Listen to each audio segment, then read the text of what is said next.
Hello मित्रांनो, महाराष्ट्र किचनमध्ये आपलं स्वागत आहे। आज आपण ब्रेड पकोडा बनवणार आहोत। आपण 1.5 चमचा तेल घेतलेलं आहे। आपल्याला ब्रेड पकोड्यासाठी आलूचे मिश्रण तयार करायचे आहे। छान उकडून घेतलेले आहे, त्या शिलटा काढलेला आहे। आता त्याला छान बारीक करून घेऊया। 2 चमचे मिरचीचे पेस्ट आणि हा कढीपत्ता आणि थोडासा आपण जिरा टाकूया। 1 चमचा जिरा टाकूया। जिरा छान झाला की हा थोडासा कढीपत्ता टाकूया। बघा, मिरचीचा पेस्ट छान झालेला आहे। आता आपण यामध्ये थोडी हळद घालूया। हळद टाकलेली आहे।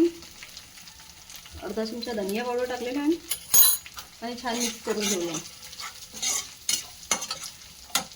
थोडंसं नमक टाकलं आहे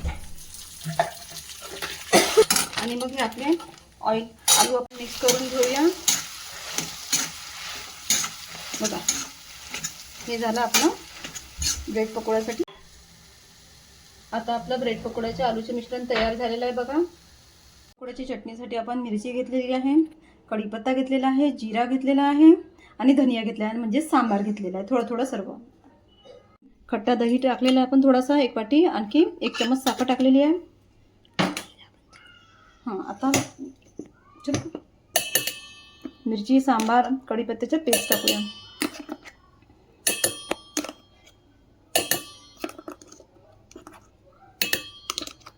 आपल्याला जाणून टाकून घेऊया। त्याला छान बारीक करून घेऊया। आपली चटणी तयार। ही आता आपली छान पैकी चटणी बनवून तयार आहे।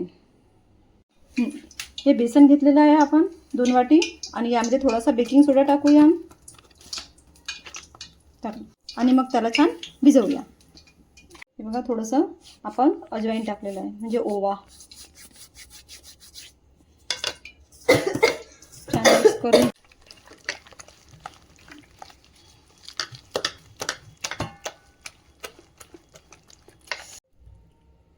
अर्धा चम्मच हळद टाकूया, अर्धा चम्मच तिखट टाकूया, अर्धा चम्मच धनिया पावडर अर्धा चम्मच धनिया पावडर टाकूया, अर्धा चम्मच तिखट टाकूया आणि अर्धा चम्मच हळद आणि छान त्याला फेटून घेऊया। बघा, फेटायचे बघा मी कसं करत आहे त्यानुसार। अर्धा चम्मच धनिया पावडर टाकलेला आहे। घेऊन त्याला कापूया। मग त्याला एक साईडला बघा सॉस लावूया। एक साईडला जी आपण चटणी बनवली होती ती लावूया, मिरची, कढीपत्ता वगैरे।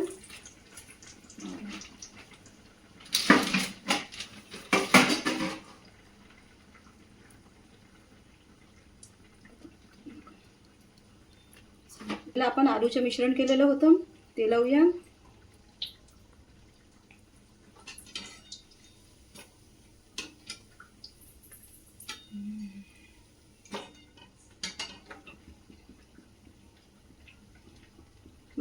आपल्या हाताने पडतंय म्हणून हे असं करायचं, याला असं पकडायचं, याला असं लावून घ्यायचं आणि हे असं आपण बघा असं सोडून घ्यायचं। बघा, आपला छानपैकी ब्रेड पकोडा तयार झालेला आहे।